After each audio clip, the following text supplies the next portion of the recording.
Watching Kyle's unboxing videos again? Yeah, he always finds the coolest... No way! A robot dog? Gotta ask where he got it. Or use your Samsung Galaxy S24 Ultra. Just draw a circle around the dog on your screen, and it shows you where to buy it right in the app. Whoa, I just learned a new trick. And that for once, I beat Kyle to the next big thing. Circle it, find it with the new Galaxy S24 Ultra and circle the search with Google. Get yours now at Samsung.com. Internet connection required. Results may vary based on visuals. Bare naked, bare naked, bare naked. ABCs.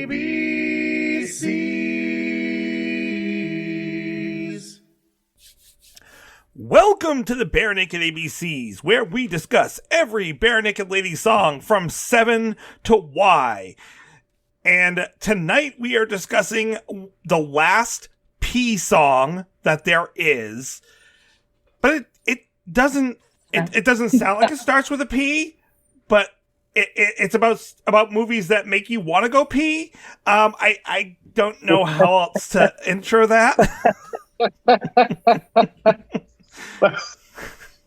I don't know where you're going with this. Run away. I want to run away. Are you trying to psych us out? I think that metaphor ran away from me. You run away. I could turn and stay. You run away of that intro. So tonight we are discussing the deep dive cover by Bare Naked Ladies of Psycho Killer, originally written. Yeah, it's a very deep cut. Qu'est-ce que c'est? Fa fa fa fa fa fa fa fa fa. Originally written by David Byrne, Chris Franz, and Tina Weymouth, and it debuted in 1977 on their debut album Talking Heads 77, but it was first performed in 1974 by the Artistics, when Talking Heads was still known as the Artistics. Oh, okay. This was their first song. This is its first song. They wrote it at RISD. What? Yep. I'm learning all kinds of things already. Yeah.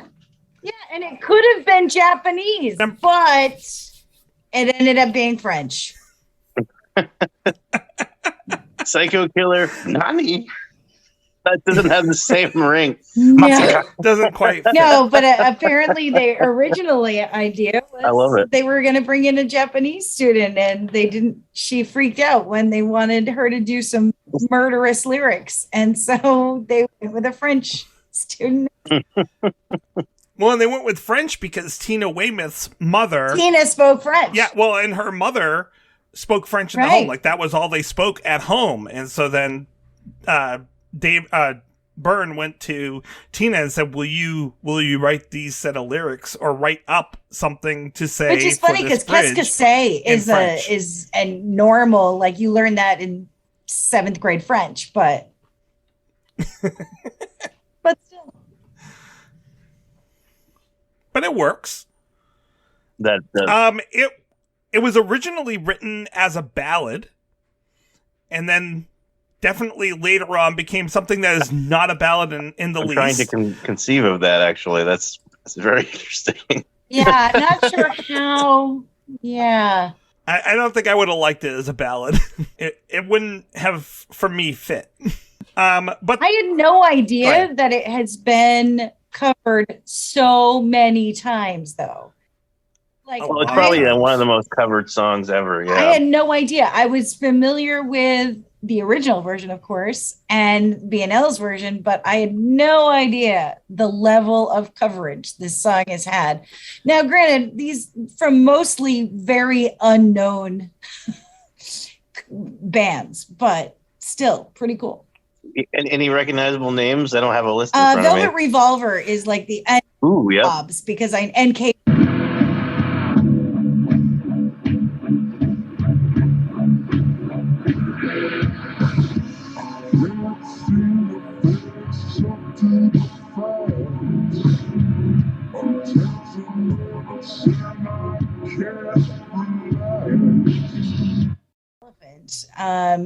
But that I don't know very many of the rest.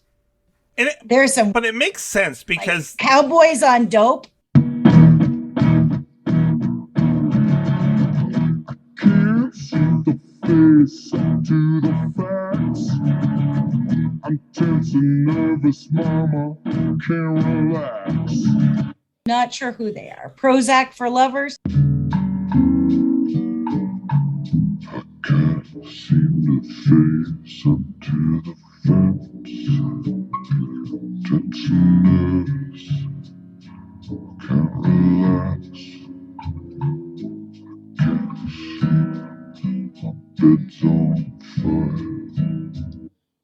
Not sure about that. Purple Sex Heads. I got to get me into some Purple Sex Heads. But that sounds very intense. Yeah. No. Napoleon Mozart and Sander Dunkers. Don't know. Rhinoceros. You realize that you just gave me a ton of homework to try to go and find all those versions on. Well, do you have the list?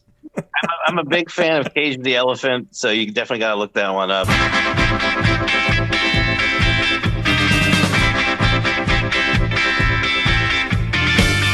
can't seem to face up to the fact.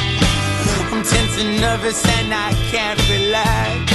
I can't sleep cause my bed's on fire. Don't touch me, I'm a real live wire. Psycho killer, Casper sick. I do dig Cage the Elephant. I just sent a list of the versions. And some of them are there. Some of them you can play. Not all of them, but most of them actually have a link so you can play it. But well, that's good. So there you go. Now you don't have to do as much. That makes sense, though, because this song was listed as one of the most influential. I can't remember if it was top 100 or top 50 most influential songs on American music. So it makes sense that people would cover it a lot. It's pretty ubiquitous. Yeah. And it's a fairly easy song to play, theoretically. It's only a few chords. Can we just take a moment to appreciate the fact that Talking Heads released an album called The Name of This Band is Talking Heads. And that album is absolutely phenomenal. It's their live, it's what they played at live. The live album. Well, it really is. And I've loved the Talking Heads forever. And it was funny to me that they were just like a performance art band. And then, especially with MTV, I don't think that they would have become what they were.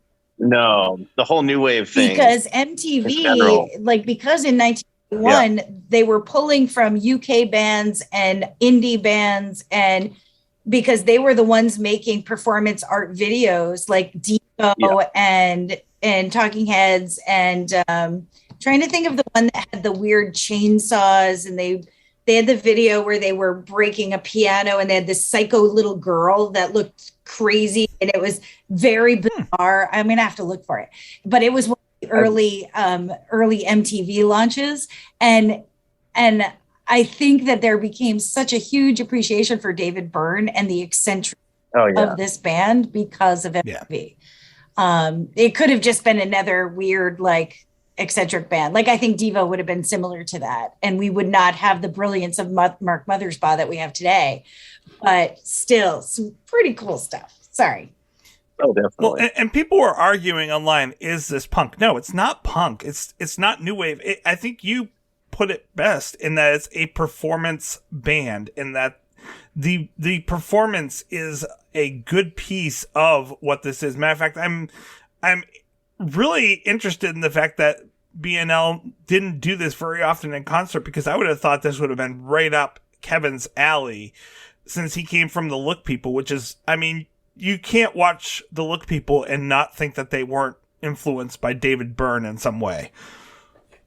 Well, to be fair, I think most bands that are really at the cutting edge of whatever movement they become associated with reject the term. Most of the Seattle alternative rock bands hated the term grunge. Steve Reich, I think, and certainly Philip Glass don't care for being called minimalists. Right. It's So I think new wave is kind of one of those catch-all genres, like alternative. Like, what is alternative? Alternative to what? So it's like I would call them new wave, but only out of expediency. I think there's a lot more to them than a two-word label. Definitely. Oh yeah. Thanks for listening to our Talking Heads podcast. I could talk about Talking Heads all night. Oh. Ironically, or not. Wait, it was The Art of Noise. That's what it was. Okay, yeah, they had some pretty weird experimental that crazy stuff. video, and there was like the little girl, and her hair was all weird. It was just totally weird, and they were like smashing a piano in the it was totally bizarre. MTV used to be really edgy transgressive, and they played. I remember watching Aphex Twin videos back in the day on there, and those were really weird and out there. Well, speaking of weird and out there, I mean this was Talking Heads' first single. Yeah, they this is how they come out the gate, is singing a song about a psycho killer in a very unorthodox type of music that I don't think was really around very much. And I don't know, did you guys have a chance to listen to the B-side, which was the acoustic version of this song? The link that you sent, the acoustic version, was Talking Heads. Yeah. Yes. Okay, I wanted to make sure. Yes, I did listen to it, and I really enjoyed it. It's very different because they have an actual live cello in it.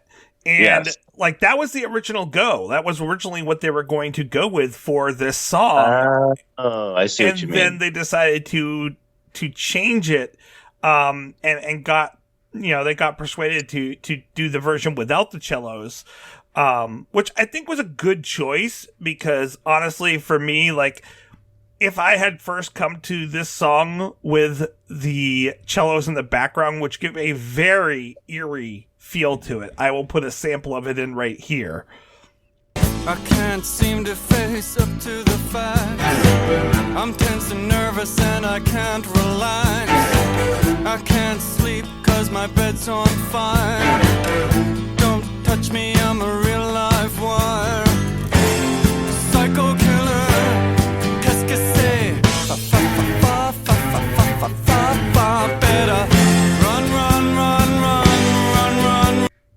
run. But it gives a striking moment to certain chords and certain moments in this song.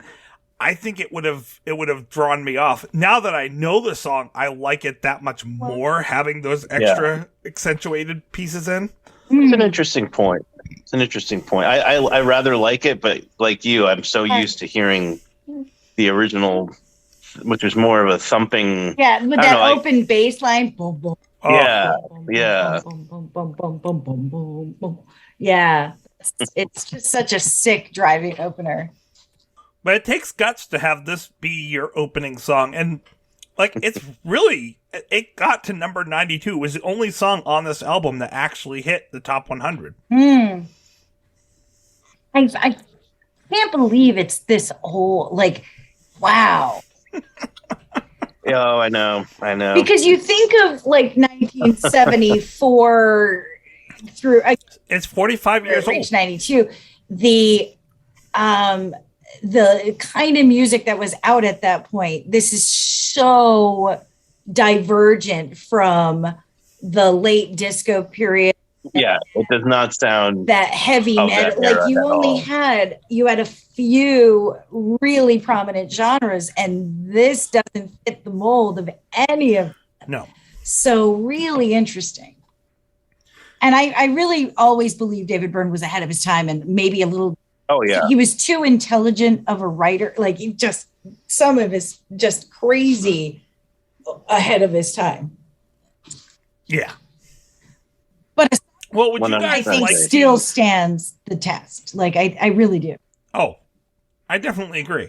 There are people that were talking about this song this week, and they were like, "This is amazing," and they were they were young millennials. These were 15, 16-year-olds getting on on song meetings and YouTube and being like, this song is amazing. I've never heard this before. So, I mean, that speaks a lot to the fact that 45 years later, this can gain new followers. Yeah. Just really interesting. Really interesting. Would you guys like to give us a breakdown of the music? Yeah, this one was an interesting one because Yes, it was. once again, this does not fulfill like a traditional anything. And then I can talk about what BNL did because they then kicked it to a different level. Because originally it don't follow what you find online. It is not D major. It is not in D major. No. It's like A minor to G minor. It's more A minor based, but it doesn't have like a 5-1 progression. In fact, even the chorus goes from like F to G to A minor, F to G to C at 9. So it's really, you can't just peg it down to a traditional chordal harmonic analysis, similar to last week's Hell. When Bare Naked Ladies redid it, they did something even more interesting. So yes, agreed. They down-tuned all of the strings. They did. So it's not just a drop D tuning. Every string on the guitar, they drop a whole step. So you can't, because then an A minor chord played when every note is dropped down is not A minor anymore. No, it's now A flat minor or G sharp minor. Exactly. So it's very, very weird. Like, yeah. Go ahead. It hurt my brain. And so I dropped down all of the strings on my guitar so that I could check it and play it with the recording, and it matched up. So I was like, okay, we're good. But it looks like an A minor chord because you're playing an A minor chord, but it's not an A minor chord. So yeah, I traditional wisdom holds that the original song is in A minor. Yeah. But if you pull up song BPM online, they have it in 3 or 4 D major. Yeah. And I'm like, well, that's wrong. No. So once again, we have somebody sniffing glue that's just putting stuff online. But some idiot is going to get on there and go, oh, okay, well, it's in D major. It's not even close to D major. If you listen to it, you're going to go, you're smoking crack. Like, what? What are you thinking?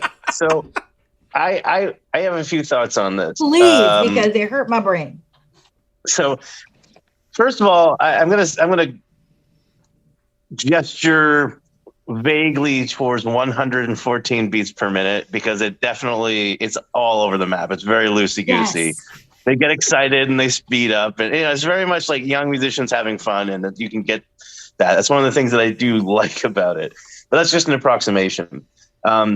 Yes, the original Psycho Killer is widely regarded to have been in A minor, which is a wonderful key to play in as a pianist or a keyboard player. Mm-hmm. For some reason, the ladies decided to go a half step down and record this in A flat minor, or G sharp minor. But even then, I'm actually kind of wondering, it might almost be like an E Lydian kind of situation, because it's got. Could be. So what that means, friends, is just, for anybody that doesn't know, E Lydian is a mode which why is your finger on your head? E Lydian. So where it starts on the 4th degree of the scale. Am I right? Yeah, I think so. Yeah, because Locrian is 7th. Yeah. So that's I don't particularly like. Did you have an anagram for memorizing the mode order? No. Do you have one? Yes, I would love it. I don't. I know Ionian, particularly Dorian, like Phrygian, Lydian, Mixolydian, right? Yeah, I don't particularly like music. Oh my gosh, I had it and I can't remember.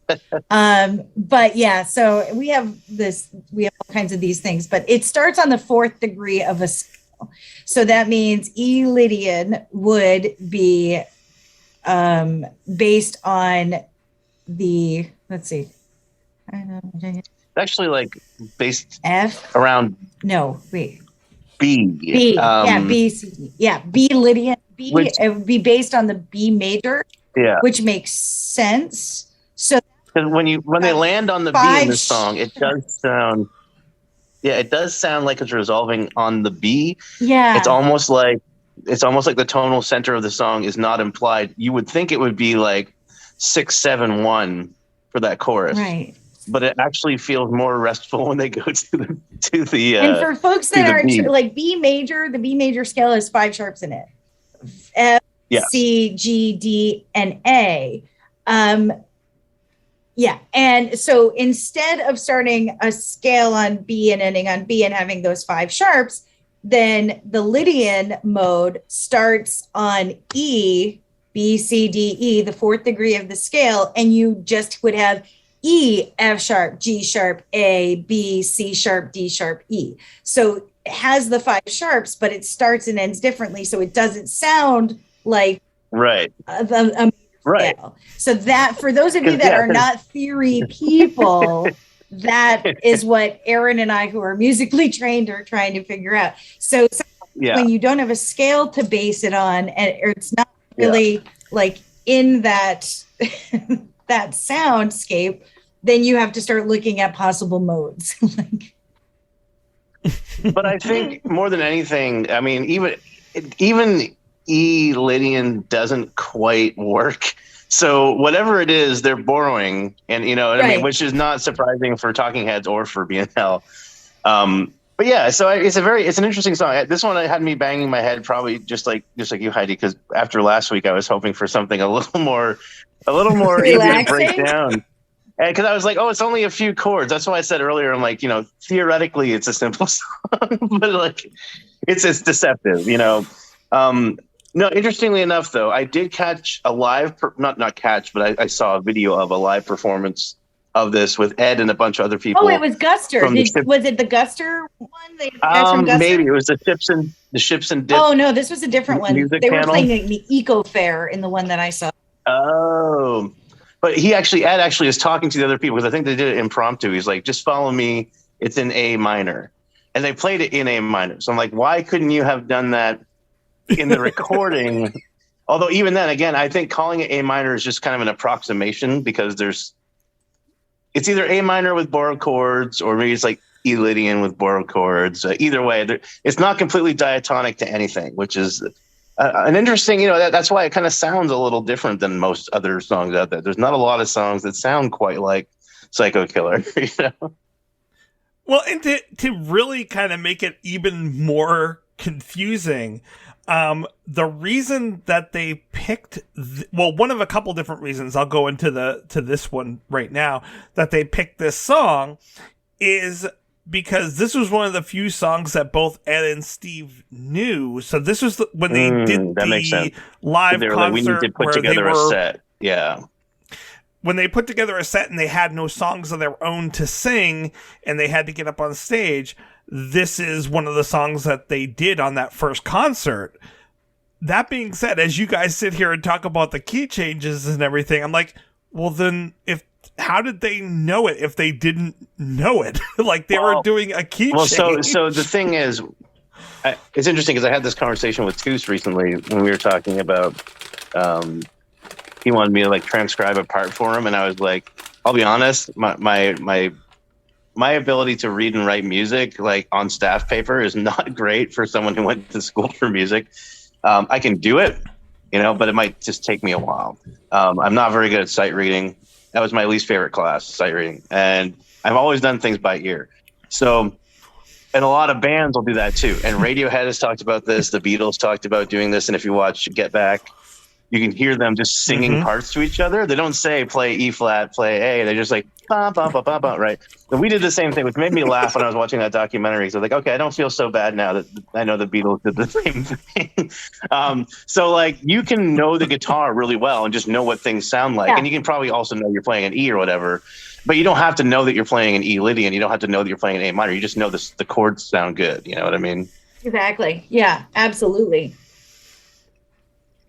I know what sounds good. And that's why it's always kind of like analyzing poetry when you're in high school. Maybe water is just water and it's not about birth or baptism or, purity or all the things.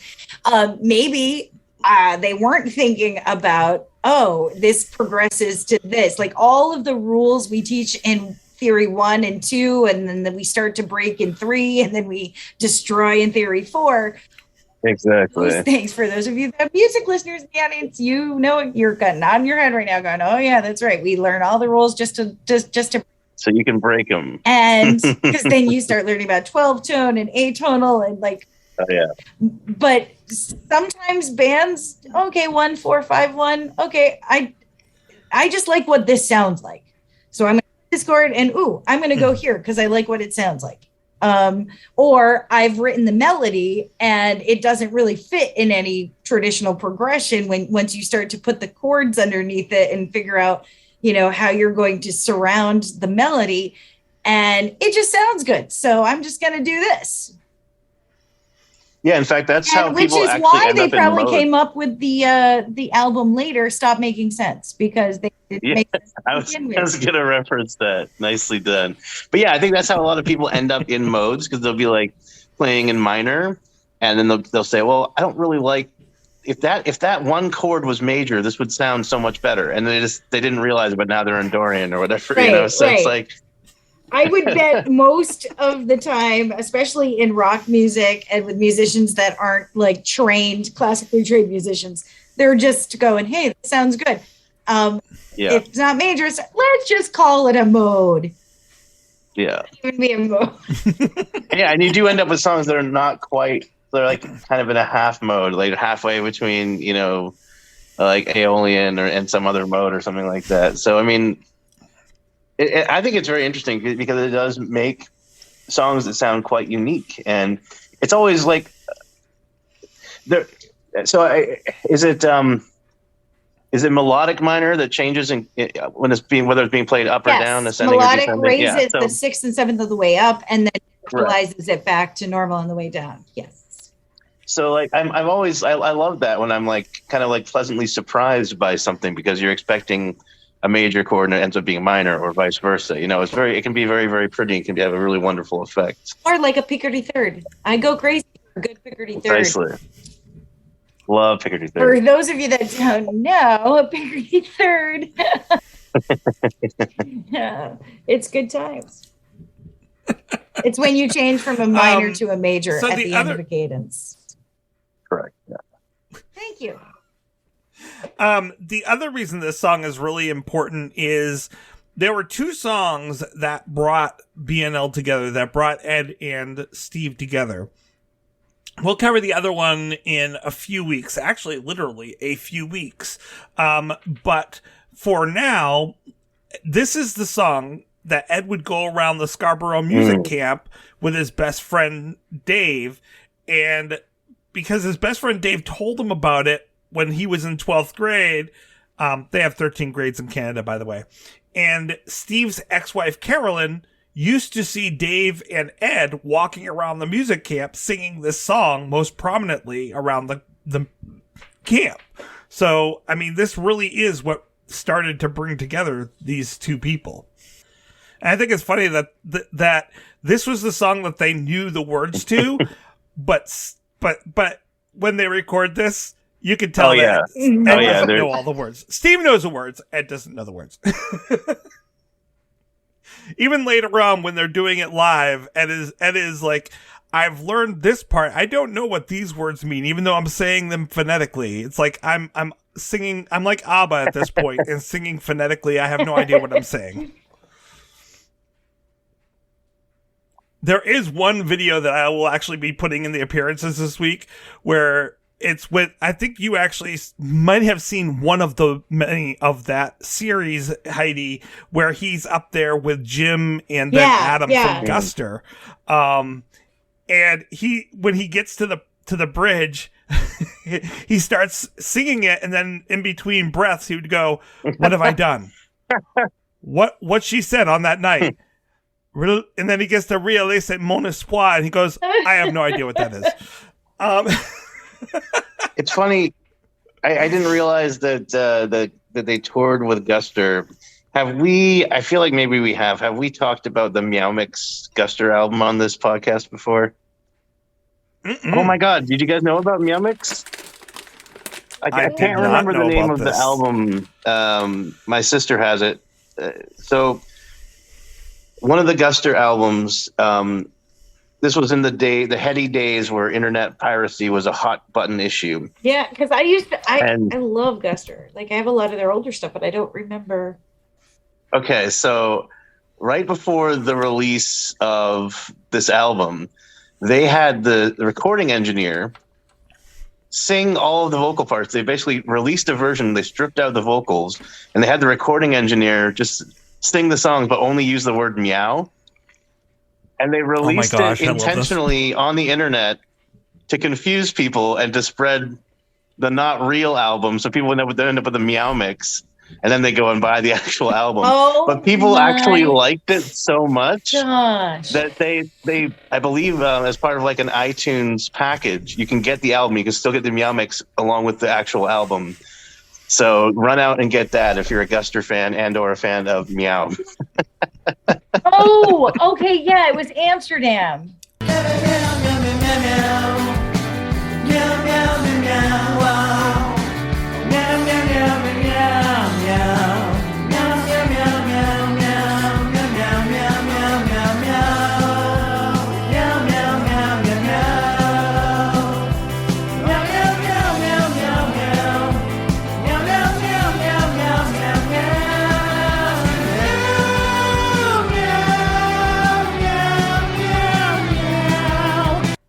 Okay, yep. They did that for Amsterdam? I love that album. So there's a Meow Mix of Amsterdam. I guess there is.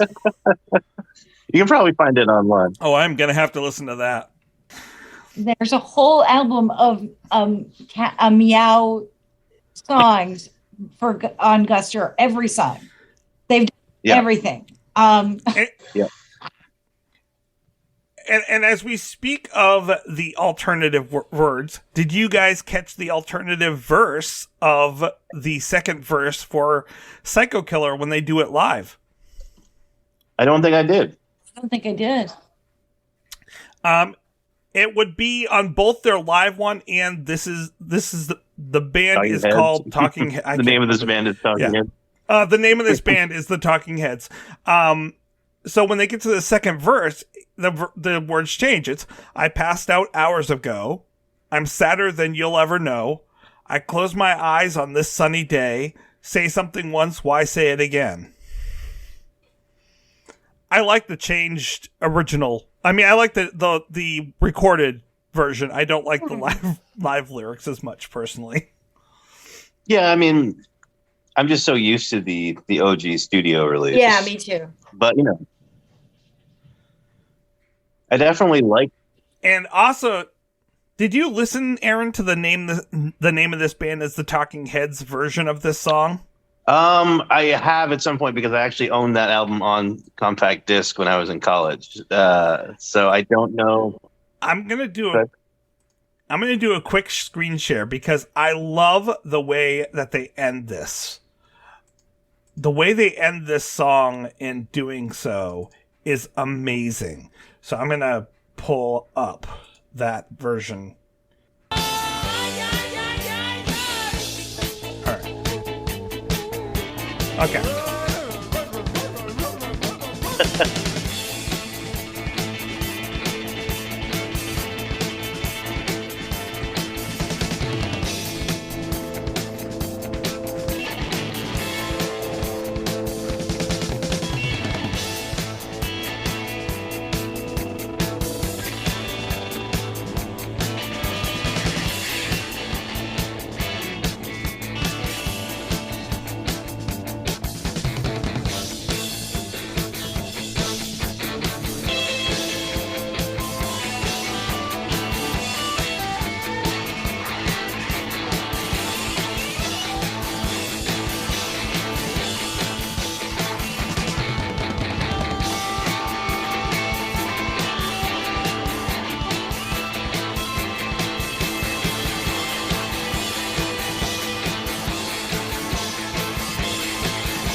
Yeah, I remember that. Yeah, that's great. I absolutely love it because you feel like this person is slowly delving into madness. Yeah, it's like going off the rails. You know, it reminds me actually a lot of like early Syd Barrett era Pink Floyd. Oh yeah. Mm-hmm. Which brings us to a great conversation about what this song actually is about. Because there's a lot of people that don't correctly understand what this song is about, and I think that we should correct that, and then we should discuss BNL's version. Clearly about the Carter administration. Oh, it's clearly about world peace.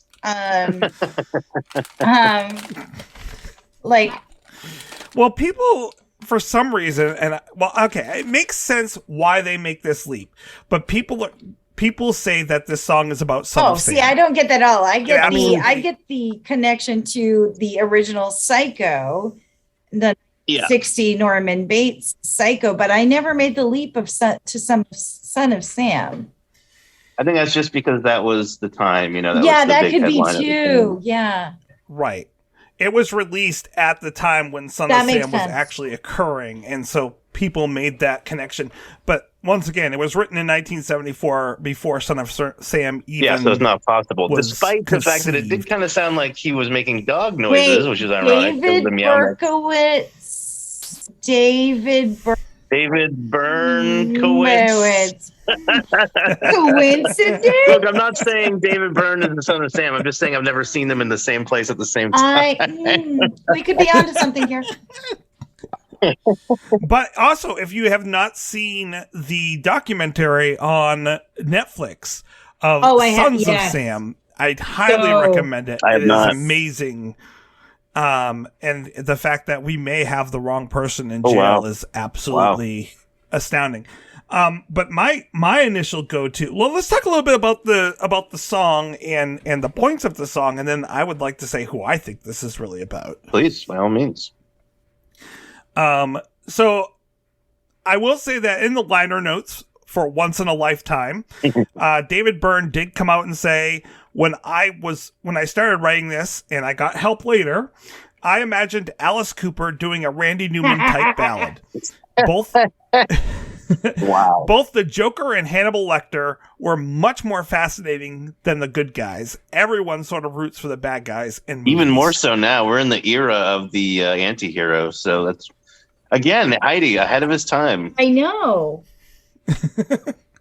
I want David Burns' reactions to the movie to Joker. I would be curious to hear his thoughts, definitely.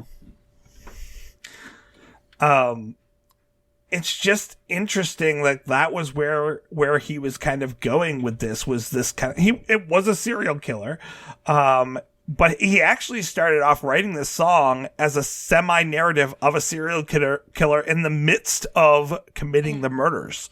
Oh wow! And I think, like, some of there is some thoughts from Tina Weymouth, who basically said she drew inspiration from Norman Bates's character. And the verse, you start a conversation, you can't even finish it. You're talking a lot, but you're not saying anything. When my lips are sealed, say something once, why say it again? Which is interesting because I've studied Psycho so deeply, so in depth, because I teach it as part of my film music class. But through the psychological insight piece of Bernie Herrmann's score and Norman Bates as a character and who he is as a person, and how childlike he is. And he is a child in so many ways. He eats candy all the time. He can't find his words. He, there's so many elements. And then watching Bates Motel brings it to the next level for me. But very interesting because it does really connect. And in the French section, which roughly translates what I did that night, what she said that night, realizing my hopes, which is interesting because the night that he sits with Marion in the back parlor room, and she suggests he put her mother in an institution, and that's where he starts to spiral. and so what I did that night, what she said that night. So, and then he starts to realize his possible future without his mother if he puts her in a home, but then he can't because she is his mother. Like, spoiler alert. So there's so many things in there that French section really brings out that I really think that Tina nailed. So Interesting. yeah. And so the direct translation is what I have done on that night, or what I did on that night. Well, and Son of Sam didn't just kill women. So, this is what she said that night, which kind of translates to me that it's a serial killer or a psycho killer, rather, against a woman. And a psycho killer is not a serial killer. So this could be Norman Bates was a serial killer, but. Well, back then, the term, because psychology was so different than it is today. We'll put it different. But it was very amateur back in the 70s. I mean, it was coming along, but it is nowhere near what it is as we know it today. So people's use of phraseology was not accurate at that time. So people would have messed up the words serial killer and psycho killer quite a bit. Or, the word psycho was not exactly the most nice remark. It was a very disparaging remark at that time. But, it was going along with the neurotic and psychotic features. But again, psycho killer, psycho film, psycho 1960. I mean, for kids or if you're writing this in college in the 70s, in 73, then you would have been a kid that would have just been about that age to be exposed to that film in 1960. Very true. So really kind of you think about the films that severely impact you as a youth and when those come out, and how they stick with you over time. And that would be a film that it broke so many barriers and changed the horror genre. Definitely. And like there was the horror being psychological from a monster to now a human being. Yeah. Becoming a part of it. Incredible. So, yeah, really interesting. So two things. I've been dying. We've been making all these references, so I got to take a chance to jump. So this song is decidedly not about the Son of Sam. One of my very favorite composers and songwriters of all time, Elliott Smith, has a song called Son of Sam, which is also not about Son of Sam. Not really. Like, apparently it was based on like a dream he had with many different like figures and concepts and things in it. And one of them was Son of Sam, but it's not really like a song about Son of Sam. But so we were talking about the movie Psycho. This movie came out nearly a decade later, I think. Have either of you seen Henry, Portrait of a Serial Killer? No. Very intense. Know that going in. Even now, at the time, I believe it was rated X by the MPAA just purely because of the violence. And it was also one of the very first films, I believe, to be kind of like more or less to make the serial killer the point of view character, the protagonist in a sense, not the hero certainly, but it kind of reminds me of like later on when Tarantino and Rodriguez did. Or was it Oliver Stone? Who did Natural Born Killers? Oh, yeah. I think it was Oliver Stone. Was that Stone? I think it was. Yeah, I think that was Stone. But Tarantino, didn't he write the script? I think you're right. Yeah, it kind of was like that. But imagine that, but like 10 years, like a decade earlier, and moral outrage and everything. But it's actually, I mean, it's a very good film. It can be a hard watch at times. But Michael Rooker, who is a very underrated actor in my opinion, puts in an amazing performance. You're very young Michael Rooker in that film. So when I hear Psycho Killer, I actually think of that. The Natural Born Killers was the story was by Tarantino, but it was directed by Stone. Interesting. I didn't realize the screenplay was Tarantino. Yeah, I remember Tarantino was involved, but I knew he didn't direct. Well, and you also think of like American Psycho, too. Like, oh, what a great classic film that! My God. And that's, it's interesting because you would think in the film adaptation of American Psycho, they would have put Psycho Killer in, but I think it was actually much better that Patrick Bateman was into the very, like, he was like, oh, you know, like, he was very much into like Huey Lewis in the News, and like he was into like Susudio by Phil Collins. It was just much more like appropriate somehow with the dichotomy and his wanting to present a face of, oh, I'm into this happy, you know, culturally acceptable pop, you know. So it's just great. But I love that flick. That's a great flick. Such a good flick. Again, disturbing as hell. So. And so what I like about this song, though, is with David Byrne's choices, most people's assumptions of what serial killers at that time were. And this is the period of time in national as well as, I mean, international as well as U.S. history that people were just starting to understand that serial killers were a thing, that they existed. And his understanding of this, like, he paints the serial killer in this story as a human being, as someone who's highly intelligent, but at the same time does not, and very suave, but does not see himself as ruthless, as someone that is horrible. But then when you get to you get to why he wants to have, you know, where his desires to kill come from is, you know, the fact that others can't stop talking and they're not carefully picking their words, and they're not being succinct, and they're not polite. Oh yeah.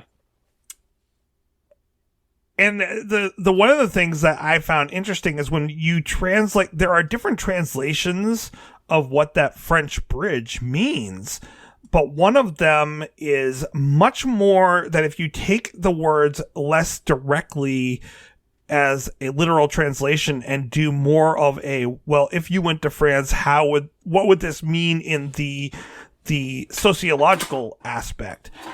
It's not so much what I have done, but it was such a hellish thing I did that night.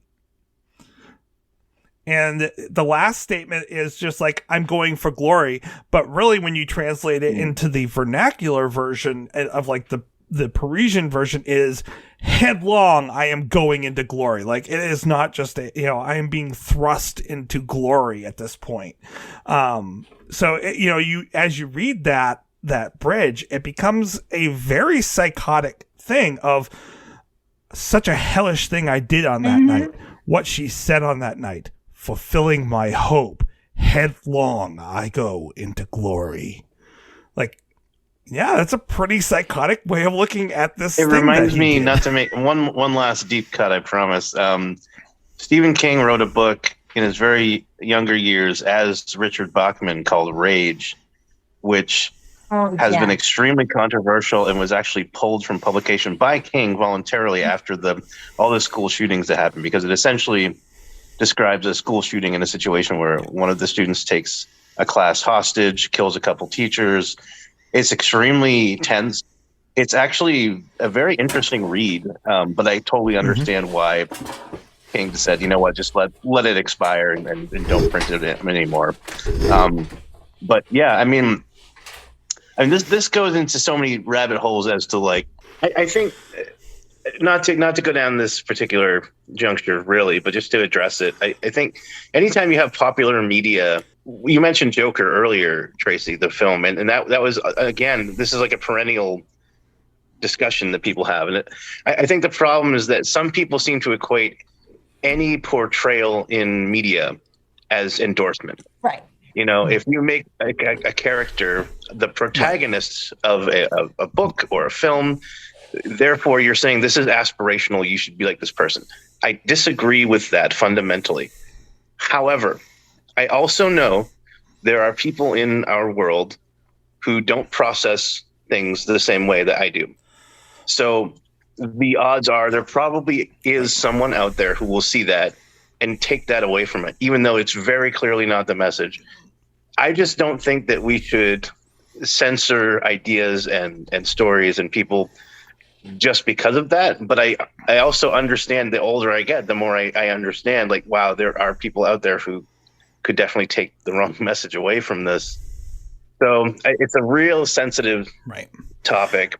But at the same time, it puts a highlight on some important things that wouldn't be seen and understood otherwise. What comes to mind for me is the book 13 Reasons Why, which is extremely controversial. And I had immediate reactions to it, hearing what it was and working in a high school at the time. Then I read it.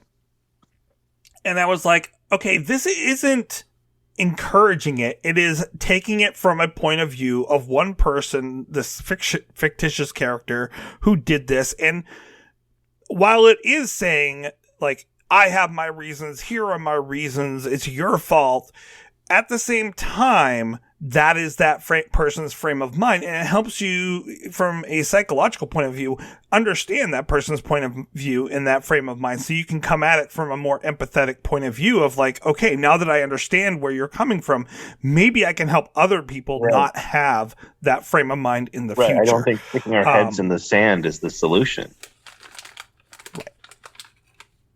Not to get too heavy on you. FBI, we know you listen. I did imply that I did imply that I have a guess as to who it is. I don't have a guess. But I think that when we look at serial killers, there are many different types of personalities that it doesn't just fit one specific personality. You look at Gacy, you look at Bundy, you look at Son of Sam, and their personalities are completely and utterly different. Charlie Manson. I think that this is a good look at what one serial killer might look like. Now, if I were going to say that there was a character that was later written based on this song, the one that I would most guess would be, I don't know if you guys have seen the TV show You on Netflix. Yes, very much. I've watched the first season totally, and I started the second season, but have I watched the first two seasons? This point of view, this psychological profile really kind of fits that person, where he thinks that he is right in what he's doing and that he's not a serial killer, but at the same time, he is very much a serial killer. Absolutely. And that's an interesting situation. Like Aaron was mentioning earlier, he's the protagonist, and like, sometimes you're like, oh, well, he's not that bad. Like, you don't want him to get caught, like Dexter. I never wanted Dexter to get great example. Caught. But he was a serial killer. Like, but then at first you're like, but he only takes care of bad people. Whereas in You, he stalks a woman, and then the pattern continues. Like, and it's so disturbing, and he's awful. He's an awful being, but yet you're like, should I be rooting for him because he's the main character? And Dexter, you love Dexter, like, loved him as a character and as a person. You're like, well, he's getting rid of bad people, but he is a bad person. And then he starts to like break the code. Right.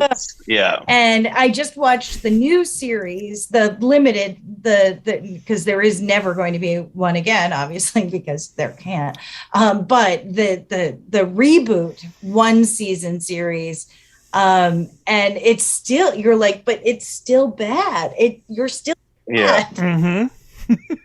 It's hard to not cheer for him, but at the same time, hard to cheer for him. And you feel dirty. You're like watching it. So it's kind of like I teach a course, a music appreciation course for students that are not music majors. They just need one of those fill-in credits. And the way I teach it is not old dead white guys. I teach it through the perspective of American history. So we've spent the last several weeks doing a full ballad unit of folk ballads, corridos, bad man ballads, which actually are like badass man ballads, and like all of these traditional ballads. And corridos are from the Southwest area, especially the late 1800s, early 1900s. And they're Robin Hood tales of real Mexican border heroes to the Mexican people who killed like Texas Rangers and sheriffs and stuff because they had done bad things to their people. Like one insulted his mother, but they became heroes to these people, but they did bad things. But then some of them would then rob and give, just like Robin Hood, give to the poorer members of their community. So they were celebrated. So they did bad things, but then they did good things. So what, like that whole question of, if you do good things, even though they're a result of a lot of bad things, then are you evil or are you good? Like it's, and maybe it depends on who you're stealing from or, who you're hurting. If you're killing bad guys that have done horrible things, raped, murdered, killed, raped, murdered, etc., then is Dexter a bad person? But if he just killed people, well, and that's the thing with Psycho, Norman Marion technically stole $40,000. So she's technically a thief, and she's in a relationship with a guy who's still, he's single, but he's paying alimony.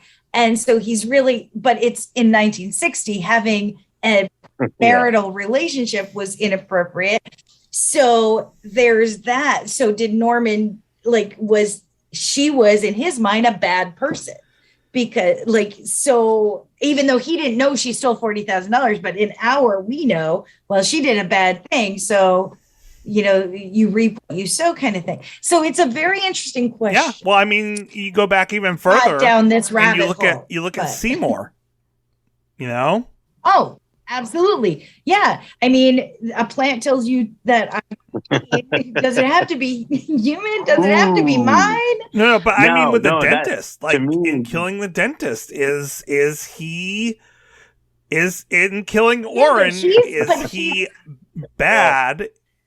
That's a good question too, because he's an abuser and a male, he's horrible to Audrey, and he also needs to feed the plant to keep the relationship with Mushnick and the celebrity going. Ooh, this is sorry. We just went down 47 rabbit holes.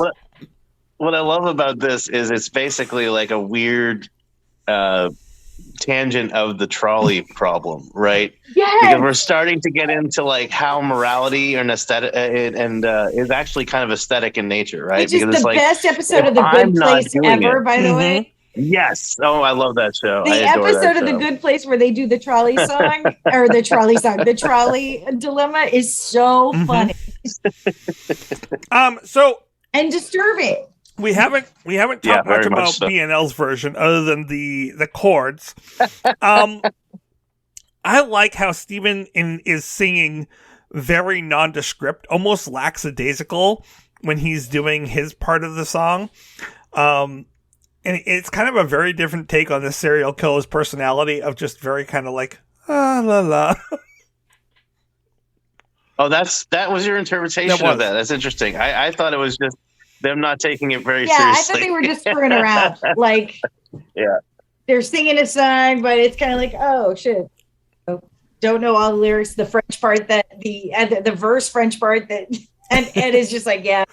I mean, I think they're just having fun with it, but at the same time, Steven is definitely doing his own take with it, where he can sing. We all know he can sing. But he's just he's not singing it almost. He's doing spoken word in many ways, which is a different take for him to take on it. So.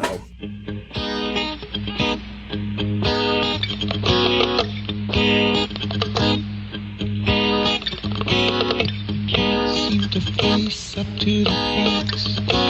I'm tense and nervous and I can't relax. I can't sleep 'cause my bed is on fire. Don't touch me, I'm a real live wire. And I love the bongos in the background. They're just having fun with the bongos. Yeah, they're having fun in general. I mean, so I'll be honest. While listening to this cover, I kind of bounced back and forth between being annoyed and amused.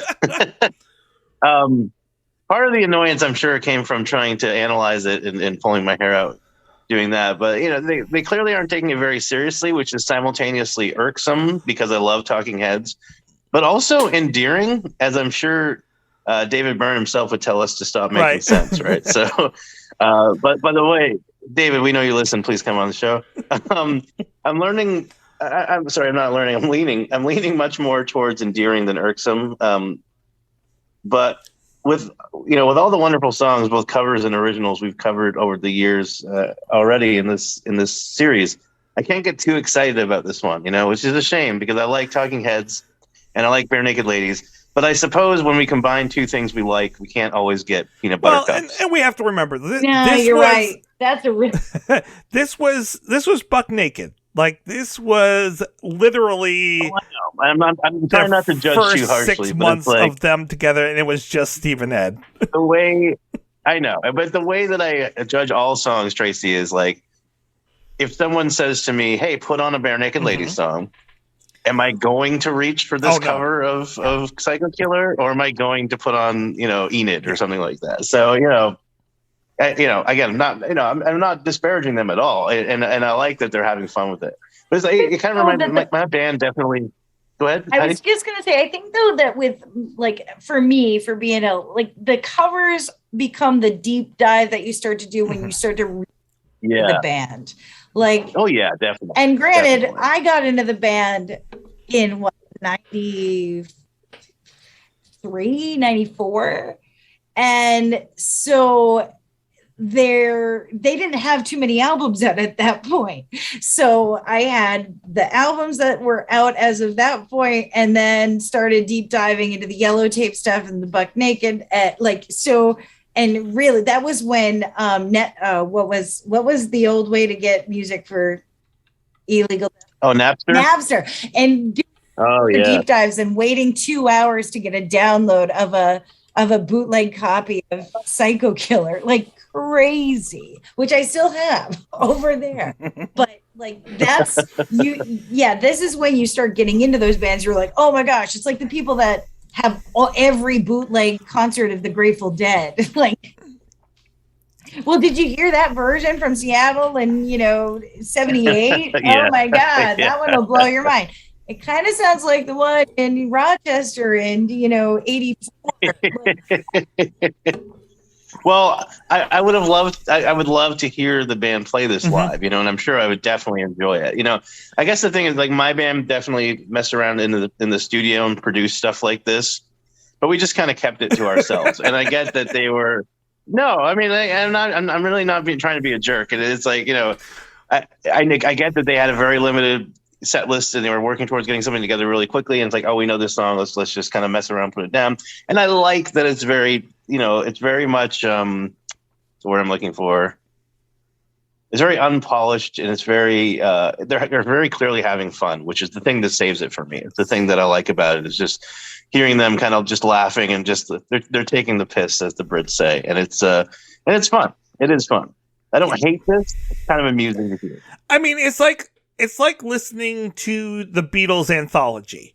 It really is. You're hearing stuff that is very far back that really they weren't taking themselves all too seriously at that moment and at that time because they weren't really thinking that they were going to make it big.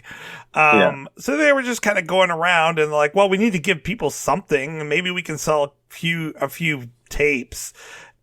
But at the same time, yeah, they didn't expect to become big. And when I rate this, obviously I'm going to be rating it against, their hits, their big songs, that what they became. And so it's not going to rank very high. But that being said, I mean, this isn't A Message to You, Ruby, which was not well done, or other covers that they've done, like I Still Like It Loud, or I Still Miss Someone with Blue Eyes. It's not that. I do miss the fact that there's, this is recognized as probably one of the single most recognized bass lines in rock music, and we don't have a bass in the song. Yeah. I mean, granted, it was just the two of them. Right, they didn't have a bass.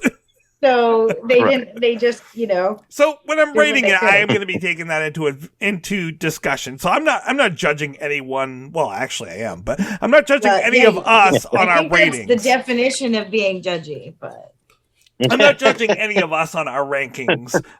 But you know what? Someone may judge us someday. And so my question to you is, that day when you're judged, how many crimes will you be accused of?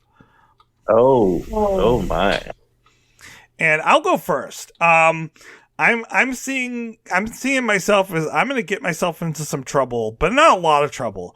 I like this song, but it's one of my favorite songs of all time with the original. And if I could morph this into the perfect song, I would take the ending off from the live album that I talked about earlier, and then put in the bass in that background, the arco bass. I would love to hear, like, with those striking notes. That would be, like, phenomenal. I would listen to that all the time. I love it. But that's not what we have. I still like this song. Bare Naked's cover of it, it's okay. It's fun from a fan point of view to go back and listen. Like you were saying, Heidi, like, it's a great deep dive. It's fun to kind of hear and go, oh, that's kind of cool. So for me, I'm gonna get accused of 2.75 crimes. 2.75. So I guess crimes. I'm still considered to be a serial killer, but I'm not that bad. Okay, yeah, I like it. on a scale, Son of Sam. Heidi, how much of a serial killer will you be found out to be? I'm kind of with you on this. Like, it's. I don't mind when I hear it once in a while, but it's definitely not. I mean, I would go to the original if I was going to go to listen to it at any point. So I would give it. I'm going to give it actually lower than you. Actually, I think I'm going to give it a 2.6. Okay. 2.6 crimes. Yep. 2.6 crimes. 2.6 crimes. All right, Aaron, Well, what about you? Not to be criminal here, but I think I'm going to go even lower. I don't hate it, and I mean everything I said about it. It's fun if it comes on, if I'm just like, if I tell Spotify to shuffle BNL and it comes on, I'm probably not going to skip it, but it's certainly not something I would seek out. And if I was jonesing for Psycho Killer, I'm going to go to Talking Heads. I think I'm going to award the Psycho Killer cover 2.1 crimes, which I guess I'm pretentious. I think that I'm funnier than I actually am, and I occasionally jaywalk. I guess that's the 0.1. Those are my crimes. Well, we don't have Stefan with us tonight, but he did give us his thoughts. Stefan, what do you think? Well, I see what they were getting at with Psycho Killer. They slowed it down a bit. They took ownership of it, and they made it their style. And actually, I'm not all too mad about it. It was pretty decent, I thought.